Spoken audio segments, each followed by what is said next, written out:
میری عمر 16 سال ہے اور میں اپنے وطن سے بہت محبت کرتا ہوں، پر جب میں اپنے کلاس فیلوز کو، اپنی عمر کی کلاس فیلوز کو دیکھتا ہوں، وہ کہتے ہیں کہ ہم پڑھائی کر کے ملک سے باہر چلے جائیں گے، پر میرا دل یہ نہیں مانتا. میں چاہتا ہوں کہ پاکستان میں رہوں اور پاکستان کے لیے کچھ کروں، پر ہمارے جو بڑے ہیں وہ آپس میں لڑتے رہتے ہیں اور پاکستان کی خوشحالی کے لیے کچھ کرتے نہیں ہیں. تو اس میں سب میں ہمارے بڑوں کو کیا کرنا چاہیے کہ ملک بہتری کی طرف جائے؟ بہت شکریہ. میں یہ لے لوں تھوڑا تاکہ آواز بہتر ہو جائے. بیٹا پہلی بات یہ ہے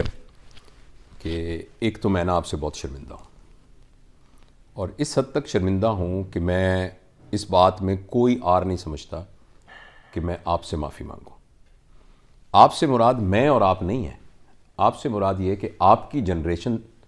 سے میری جنریشن معافی مانگے، اور جو مجھ سے پہلے کی جنریشن تھی ان کے بہاف پر بھی آپ سے معافی مانگے. اب پاکستان کے اوپر فی کس جتنا پر ہیڈ یعنی جتنا قرضہ چڑھا ہوا ہے، تو وہ قرضے کے آپ ذمہ دار تو نہیں ہیں، لیکن دینا آپ نے ہے. ویسے تو میں بھی ذمہ دار نہیں ہوں، لیکن میں نے بھی دینا ہے. اگر تو وہ قرضے پہ لیے ہوئے پیسے آپ نے کھائے ہوتے، کھائے سے مراد یہ ہے کہ آپ نے کنزیوم کیے ہوتے، آپ پر لگے ہوتے، مثلا آپ کی تعلیم کے لیے لگے ہوتے، آپ کی ویلفیئر کے لیے لگے ہوتے، صحت کی سہولتوں کے لیے بہتر لگے ہوتے، ملک کا انفراسٹرکچر بہتر بننے کے لیے لگے ہوتے، تو ہم کہتے کہ ہاں چونکہ ہم نے اس پیسے کو کنزیوم کر کے یہ کچھ کر لیا ہے تو کوئی بات نہیں، ہم دیتے ہیں. لیکن مسئلہ یہ ہے کہ وہ پیسے، میں لفظ کرپشن نہیں بولتا، میرے پاس کوئی ایویڈنس نہیں ہے فار ایگزامپل، اور بڑا کیئرفل ہو کے میں کہتا ہوں جن لوگوں نے ان کو مس مینج کیا ہے یا مال مینج کیا ہے، ٹھیک ہے، آبویسلی میرے دل میں یہی ہے کہ کرپشن. لیکن کرپشن کے علاوہ جو ایک یعنی جس طرح اپنا پیسہ نہ سمجھ کے استعمال کیا ہے، جیسے ایک سڑک بنائی ہے تو سڑک پر اتنے پیسے لگا دیے جتنے نہیں بنتے، ایک اور پروجیکٹ کے اوپر اتنے پیسے بنا دیے تو نہیں لگتے، تو بہرحال وہ ان سب کے تو ذمہ دار ہیں، لیکن اس کے پیسے آپ نے دینے ہیں. اور میں ایک جہاں آپ سے معافی مانگتا ہوں وہاں میں آپ کا شکریہ بھی ادا کرتا ہوں، کیونکہ میں آپ کو آنیسٹلی بتاتا ہوں کہ میں ڈفرینٹ یونیورسٹیز میں، کالجز میں جاتا رہتا ہوں. جب بچے مجھے سوال پوچھتے ہیں کہ سر سچ سچ بتائیں ملک چھوڑ کے چلا جاؤں کہ نہ چلا جاؤں، تو میں ان کو یہاں رکھنے کے لیے یہ کہتا ہوں کہ مجھے زندگی میں 2 دفعہ موقع ملا تھا اور بڑا پریسٹیجیس انسٹیٹیوشنز میں کام کرنے کا موقع ملا تھا، لیکن میں نہیں گیا، میں یہاں آ گیا ہوں. لیکن مجھے دل میں پتہ ہوتا ہے کہ یہ ایک طرح کی ایموشنل بلیک میلنگ ہے. اصل میں میرے پاس یہ جواز موجود نہیں ہے کہ میں اپنے بچوں کو یہ کہہ سکوں کہ وہ یہاں رک جائے، اس لیے کہ ہم نے یہاں وہ ماحول ہی نہیں کریٹ کیا جس کے اندر سیفٹی ہو، جس میں بزنس فرینڈلی ہو، جس میں آپ کے ٹیلنٹ کو پنپنے کا موقع ملے، آپ کے اوپر جو ایک سیاسی پریشر نہ ہو، اور ادارے جو ہیں وہ آپ کو تنگ نہ کریں اور آپ کے بزنس فرینڈلی ہوں. تو لیکن بیٹا اس لیے، اور شکریہ میں آپ کا اس لیے ادا کر رہا ہوں کہ آپ 16، اور یہ جو میں نے ریکارڈنگ کر رہے ہیں، آپ نے مجھ سے پہلے یہ سوال پوچھا تو میں نے اس لیے کہا کہ اس کو ریکارڈ کر لیں، کہ میں آپ کا شکریہ بھی ادا کرتا ہوں کہ آپ جیسے لوگ بھی یہاں موجود ہیں اور ان کو فکر ہے 16 سال کی عمر میں کہ آخر یہ بڑے کیوں لڑ رہے ہیں. آئی ایم شیور کہ آپ ٹاک شوز دیکھ رہے ہوں گے، اسمبلی میں جو کچھ ہو رہا ہے وہ دیکھ رہے ہوں گے، تو آپ کی طبیعت بڑی خراب ہوتی ہوگی، اور سمجھدار بچہ جو ہے یہ کہتا ہوگا کہ یہ کیا کر رہے ہیں. میرے خیال میں کسی سیاسی جماعت کی طرف اپنا جھکاؤ نہ دکھاتے ہوئے، میرے خیال میں اس وقت پاکستان کی جو ایک بہت بڑی ضرورت ہے، اور اللہ کرے کہ یہ آواز جو ہے ہمارے اداروں تک پہنچ جائے، اللہ کرے یہ آواز جو ہے نیملی عمران خان، نواز شریف، شہباز شریف، آصف زرداری، مولانا فضل الرحمان جو وہاں ہیں، جو نیشنل عوامی پارٹی کے ہیڈ، سندھ کی کچھ جماعتوں کے ہیڈ، ان سب تک یہ بات پہنچ جائے، اور ہماری سپریم کورٹ تک یہ بات پہنچ جائے کہ سارے پارٹی کے ہیڈ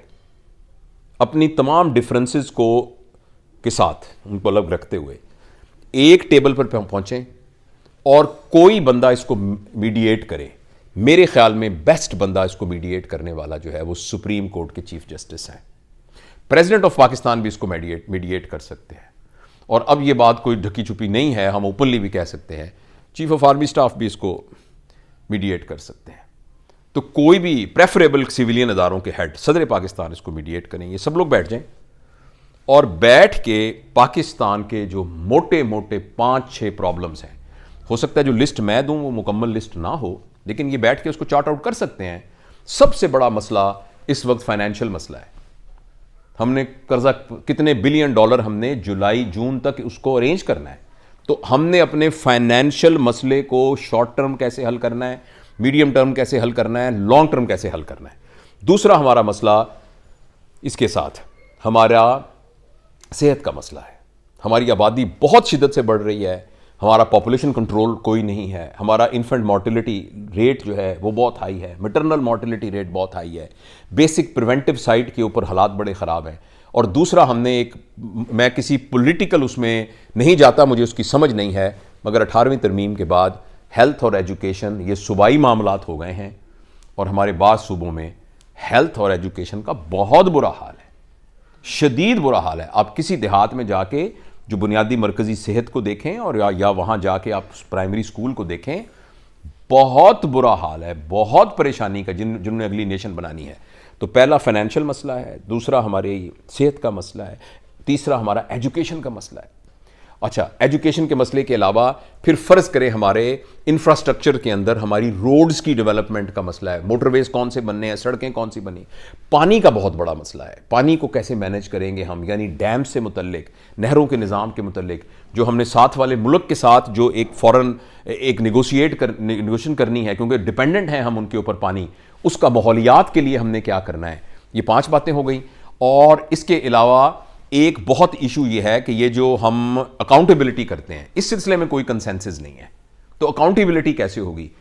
اور اگر وہ چاہیں تو انتخاب کو بھی اس میں شامل کر سکتے ہیں کہ آئندہ انتخابات کرنی. اور آخری میرے خیال میں اداروں کے ہیڈ لگنے کی کیا پالیسی ہوگی,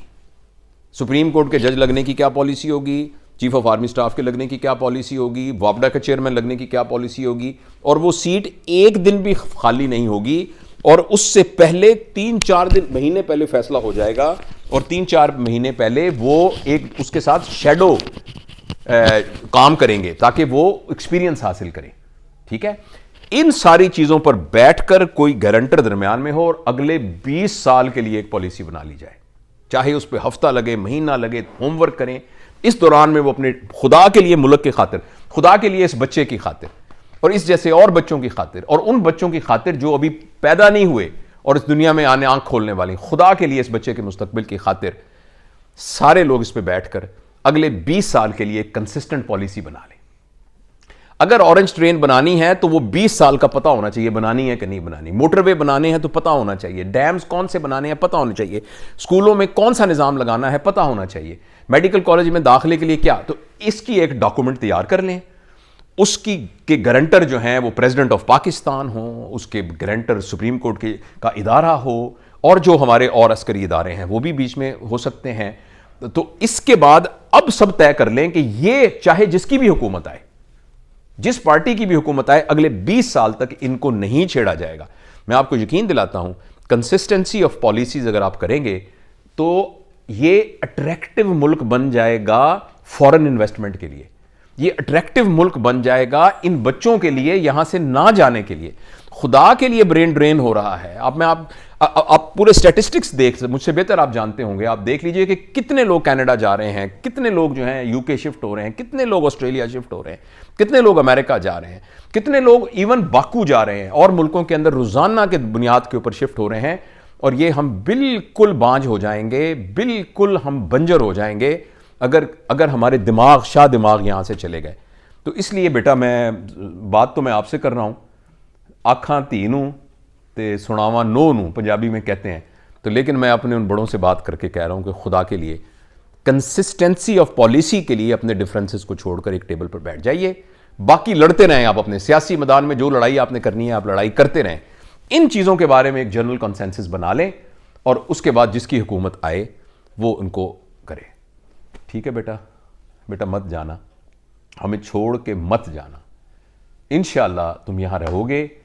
تم جیسے نوجوانوں کی وجہ سے ہی انشاءاللہ العزیز ہماری امید قائم ہے. اور میں آپ کو یقین دلاتا ہوں جس طرح پاکستان کی ٹیم تھی نا, ابھی کوئی نہیں کہتا تھا سیمی فائنل میں پہنچے گا, اب انشاءاللہ ورلڈ کپ جیت کے لائے گا. اسی طریقے سے ہمارا جو پوٹینشیل ہے وہ تم جیسے نوجوانوں کا پوٹینشیل, اور یہ پوٹینشیل کہیں جانے کا نہیں ہے. انشاءاللہ العزیز ہم دوبارہ اٹھ کے کھڑے ہوں گے.